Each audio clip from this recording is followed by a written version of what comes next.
finally, the other story the Lutyens media will never talk about, the focus on the possible valuation scandal.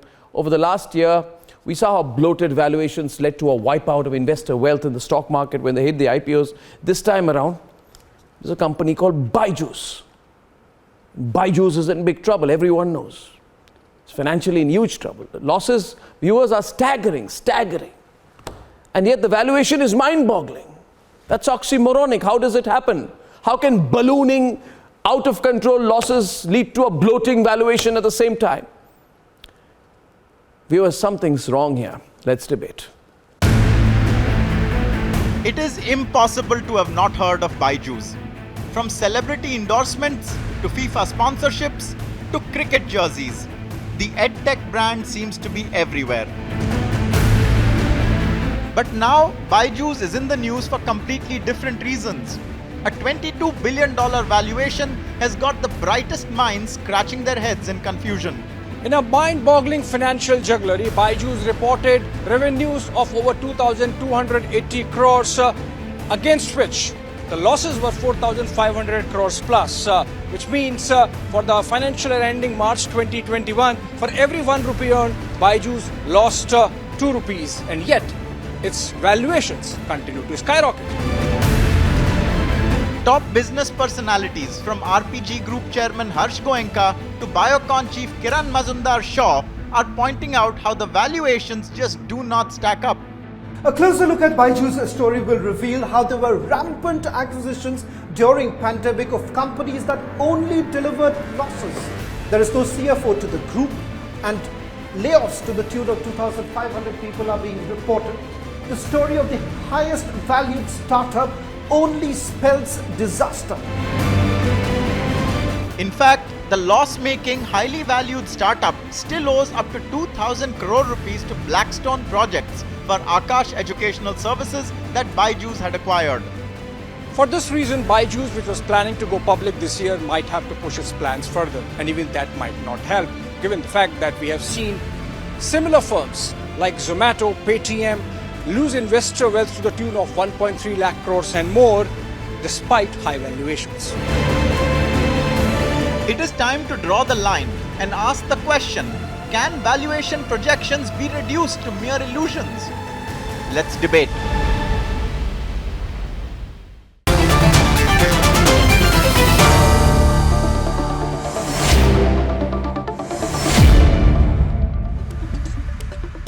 You don't have to be a financial expert to know what's going on is absolutely crazy.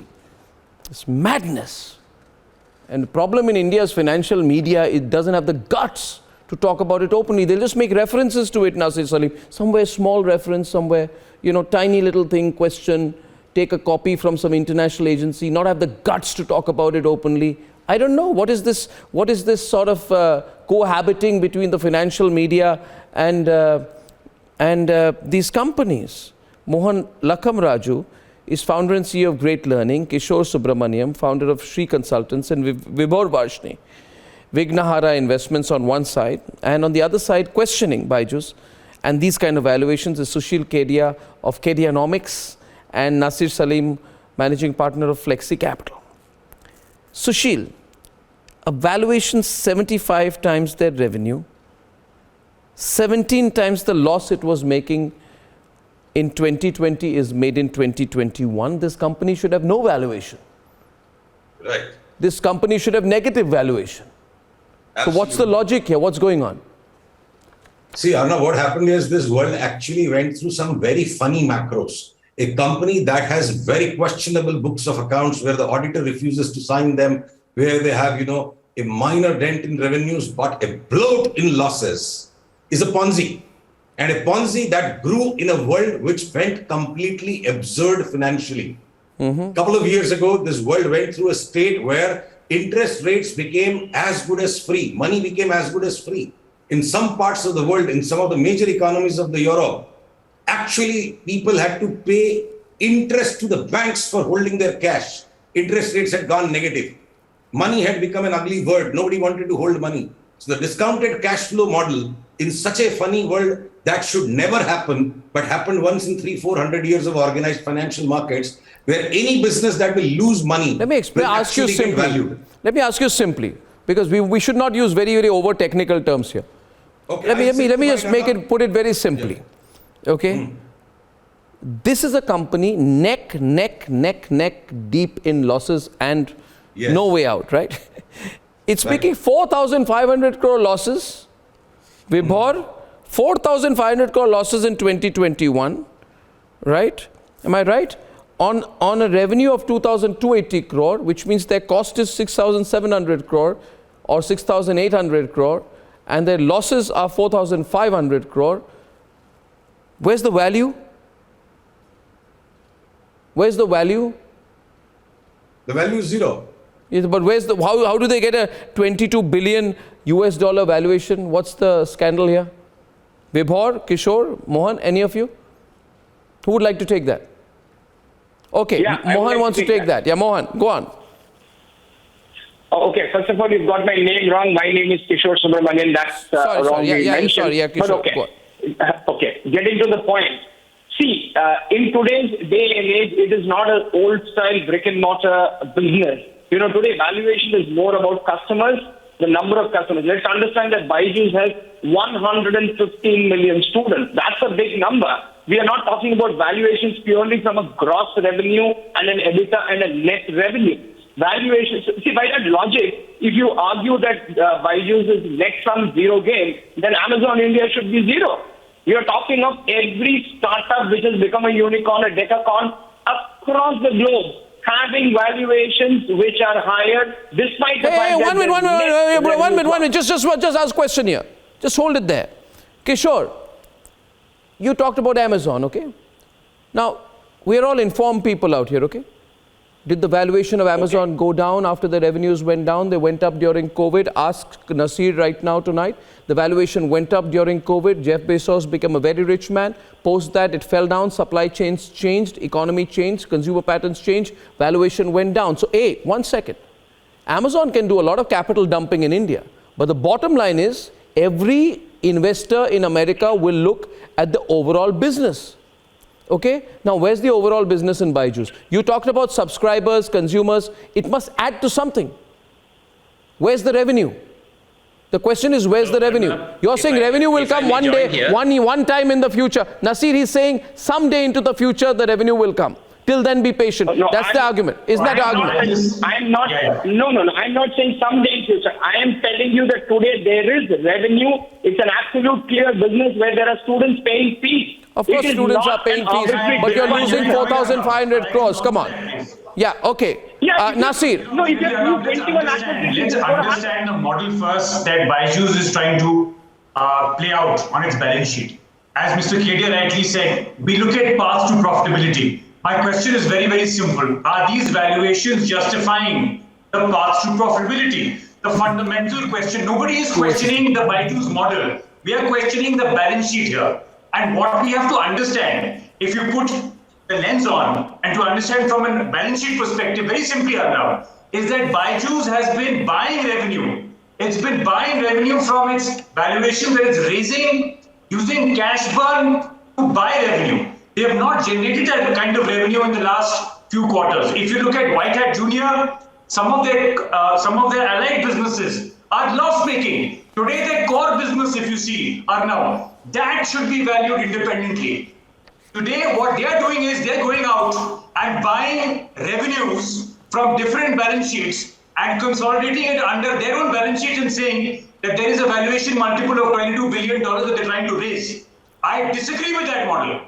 If I look at their model in isolation, which is path to profitability, again, repeatedly I'm saying that, Arnab, if you look at their model, there is the sale of education tablets, they have SD cards, they have tuition fees and sale of reference books. That is their core business. The valuation model today should be judged on their core business.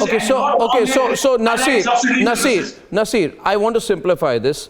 And my real question tonight is this, because this program is watched by a lot of people, not just people who are investors or in the financial world.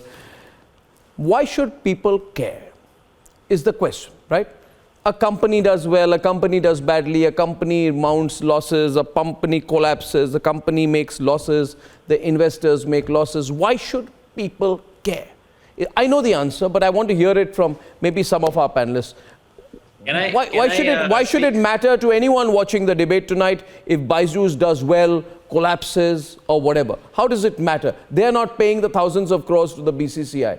The people are not. Why should they care? Vibhor, you wanted to come in there, right? Vibhor. Arnab, can I? See, basically what happens... With your permission? Okay, Vibhor first, and then Mohan, you can come in right after that. Perfect. See what happens when you put up a lot of money. I know the investors have not been putting, but when there would be an IPO and the turning cost is directly passed on to the customers. For example, if someone is going to look up for the revenue, and this would directly pass on to the customer, and indirectly or directly, ultimately, if this goes out of trouble, this would be a bank's NPA or the financial bubble. So everyone putting up into the Byju's directly or indirectly, looking at cricket boards or any terms of finances, have to pay attention to the valuations, whether it is justified or not. So does this happen? Does this happen? Okay, so let me put it this way. Is this happening? And I want some honesty on the panel tonight, please, layman terms. Is hype making becoming a part of this game? Let's create a hype. Let's say, education sector is brilliant, fantastic. Lots of money to be made there. Let's just put in the money, create this hype, go buy the rights, BCCI, create the hype, buy companies, create the buzz, get the foreign investment, and then buzz and buzz and buzz and buzz and buzz. Hype upon hype upon hype, marketing upon marketing upon marketing. And at the end of the day, boom, it goes. When it goes, the only person losing the money, Mohan, is the retail investor. Someone who puts in 10,000 rupees, 20,000 rupees in the stock market. The foreign investors make the money day one of the IPO, leave, exit, out. Then it crashes. What happened with Paytm, Mohan? I'm sure ordinary Indians are beginning to see through this, and viewers, you need to see through this. Am I wrong, Mohan? Can you really tell me I'm wrong in this? Yes, Mohan. Yeah, Arnab, if I may, I want to make 3 points. First, I think a lot of the reaction that some of my esteemed panelists are having, as well as that has been made in the media, are about FY21 financials. This is the year ending March 21. I think one thing we need to remember is that there are 17 months that have passed after that. Okay, so what we are talking about is something that is now 17 months old. Okay, and these are accounting numbers that is it profitable now? Emerged. Is the company profitable now? I'm asking you, is it profitable now? What is the current run rate? I'm asking you, since you're saying 17-month-old, you tell me. I'm countering you on your argument. You're saying these are all old numbers. Is the company profitable now? Is it almost profitable now? But where is it? Yeah, so FY22, when the numbers come out, you'll see that the losses are actually much less than what it is in FY21. Okay, because FY21 was a unique situation where all the expenses got recorded, but a significant portion of the revenue got deferred to the next year. Okay, so FY22, you'll find that revenue is actually going to be $10,000, but losses are going to be much lesser than what was reported in FY21. That's first point. Second point, the investors who are investing in Byju's right now, these are very sophisticated investors. That's their profession. These are the world's best funds. Come on, what are the world's best funds? 1 minute. A straight counter to you, please. This is very, very dangerous. What you're trying to say is, listen, I'll simplify what you're saying. Listen, ordinary people don't understand extraordinary things. Ordinary investors don't understand the brains behind people in Wall Street sitting somewhere in Beijing or Shanghai or New York, and these are extraordinary people whose minds are like artificial intelligence. If their minds are so sharp, Mohan, kindly tell me what happened in Paytm. The loss of 45,597 crores in Paytm's value, losing 2/3 of its IPO value, initially valued at 1.3 lakh crores. How many brainy financial whiz-kids had stood up for the 1.3 lakh crore value? And am I wrong in saying that it is eventually, Sushil, the ordinary investor who got shafted and who's angry right now? Absolutely. So this argument doesn't hold anymore. And please, let me also tell you, if extraordinary minds were there, 2008 Lehman Brothers crisis would never have happened. The extraordinary people sometimes get too deep into the muck. You know that. What was Lehman Brothers all about? They get too invested in it. They think something is going to be too big to fail. But when it fails, who gets swept away? The retail investor, the ordinary people. Am I wrong, Mohan? You tell me, Mohan, am I wrong? No, absolutely. No, you're right about that. So you're absolutely right. See, I cannot speak about Paytm or any of the other companies. What I can talk about is the Byju's group, and No, let's talk about Zomato. Sorry, just let me. What happened finish. in the Zomato valuation, case? Valuation is the reflection of a company's position in the market. Simple. Anybody in business, if he is not able to make money, he is actually losing money. And anybody who will be backing a loser will be a loser. No special sense can surpass common sense. And secondly, Arnab, there's clear signs of, throughout the journey, constant pumping of hype. Is Shah Rukh Khan becoming an investor in the company will not make Byju's a Shah Rukh Khan of education business. And Arnab, markets have very short memory. This kind of education bubble in stock markets happened in 2008. Ridiculous valuations that happened for Educomp and so many companies. Kishore is taking on Sushil. Kishore is countering you. Yeah, Kishore. Let me intervene. See, earlier days, you need to remember that every business cycle has a loss-making curve to begin with and then goes up to profit. I'm not trying to defend the valuations by any point. Let's understand, I'm not Byju's spokesperson. But let me tell you that it has a solid business model in place. Yeah, so everybody says that. No, I completely disagree. The J-curve does not permit to have accounting irregularities. Let me complete what I'm saying. Accounting irregularities. There is a strong red light. Everybody needs to wake up and smell the coffee here. The point is not about what is the valuation and are the numbers correct. Is $22 billion the right valuation? I am not Deloitte, I am not trying. But as my panelist said, Tiger Global is not an ordinary company. BlackRock is not an ordinary company. We are having the top big four in terms of audit. Deloitte is one of the best auditing firms in the world. We are not having a scam situation. They are not trying to document. They are original customers. So let's understand the fundamentals here. Of investments that have gone haywire. But because they invest in a much larger portfolio, they can write off. Today you have care. Kishore, I want to counter you. Kishore, listen to me. I want to talk to you, Kishore. See, Kishore, people are becoming smarter and smarter. People see through all these logics. They last for a while. You know this, Kishore. I really hate crypto. I hate crypto. I fought.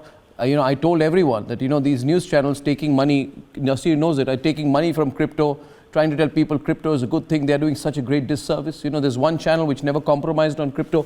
We didn't take ads from them, The point is, journalism was about principle. And my question to you, and you talked about Tiger Global. They also backed another startup with a valuation of $1 billion. And that company laid off 200 people, announced the exit of 424 more people. What is the justification for the valuation?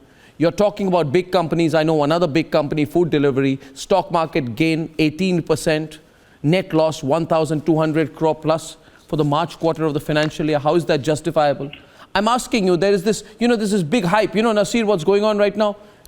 Give a company a name, create a cool sounding name for it, buy hoardings all over, create hype, get a valuation, say unicorn, pull in the next round, post the loss, nobody's going to talk about the loss. In this case, the incredible thing, I heard of a company that almost became a unicorn. Kishore, what the operational revenue of the company in financial year 2020 was? 50 lakhs. Yes. 50 lakhs. 2021, company becomes a unicorn. So I'm asking you here, I have no problem with entrepreneurship. I'm talking about, are people foolish? Tell me, you see, I know this because I'm an entrepreneur. We built Republic. When you bring in capital and you raise investment, people want to see you build a solid business. How come people are investing when there is no business or there is no solid business? Okay. Let me answer. I sell dreams. First of all, Okay, let me answer you, Arnab. I'm a financial consultant. 1 second, Mr. Sushil, let me answer Arnab here. 1 second, Mr. Sushil, let me answer Arnab here. Arnab, I'm a financial consultant. I understand numbers. I know what point you are taking. You're talking about morals, you're talking about ethics, you're talking about principles and valuation. I understand that the whole world has moved from value to valuation.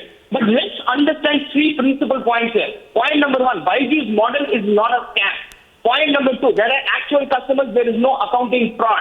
Point number three. No, one sec. Kishore, one point. 1 minute. Nasir wants to say it. One, did I use the word scam? Sushil, one. Does not want to No, Sushil, 1 minute.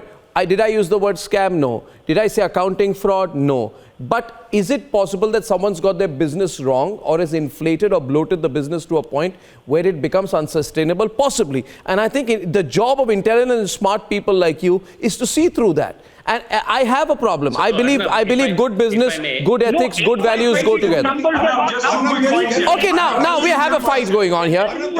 What Nasir is countering. Sushil, let Nasir come in. Yeah, Nasir. Just 2 quick points to Mr. Kishore. Number one, my first point is by naming people like DSP or some of the bigger funds, it doesn't assure anybody that they have always been right. Let me assure you and tell you that they work on a diversification model. They pick up 100 unicorns and out of them, possibly only 10 work, 90% fail. So that logic of saying that big names are backing Byju's does not give any credit worthiness to the financial or the balance sheet number. Number two, my second quick point is we're talking about profitability and financial experts here. I want to understand and ask Mr. Kishore and the panelists right now, Arnab, can they tell me what is the main reason why today Byju's is sitting at a loss? If they can answer that question, we will all shut up and listen to their point. I want to know. Who wants to take that? Does Mohan want to take that? Why it's running into a loss? Vibhor wants to take that?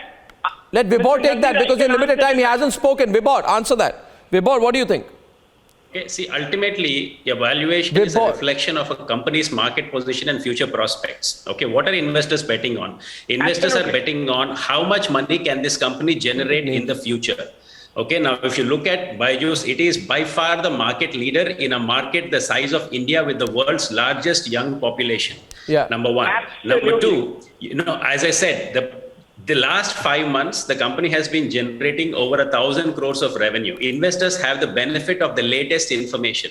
They are not depending on information from 17 months back. Is that Number Mohan or Vibhor? Number three, Mohan. in the US, in India, which are the two biggest markets, Byju's already has a very compelling I want Mohan position. to come in also, please. Yeah, Mohan and Vibhor. Yeah, Mohan. Yeah. So Vibhor. I just want Vibhor to come in for a minute. Mohan, I want Vibhor to come in for just a minute because I wanted him to respond. He hasn't spoken much. Yes, Vibhor, what do you think?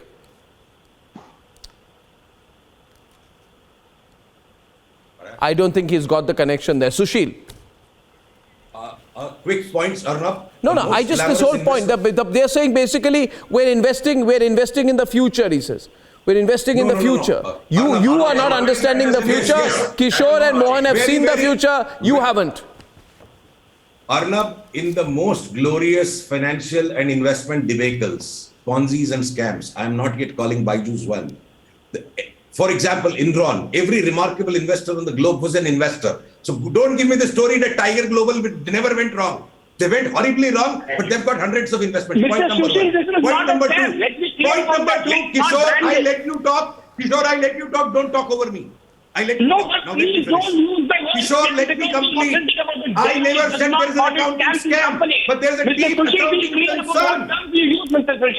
Kishore, people like you championing accounting concerns is going to become a scam. Calm down. There is an accounting concern. I am a financial consultant. I understand electronic price. So I understand numbers, Mr. Sushi. You cannot shout over me on this. You understand. Do not use the word scam for India's largest real estate company.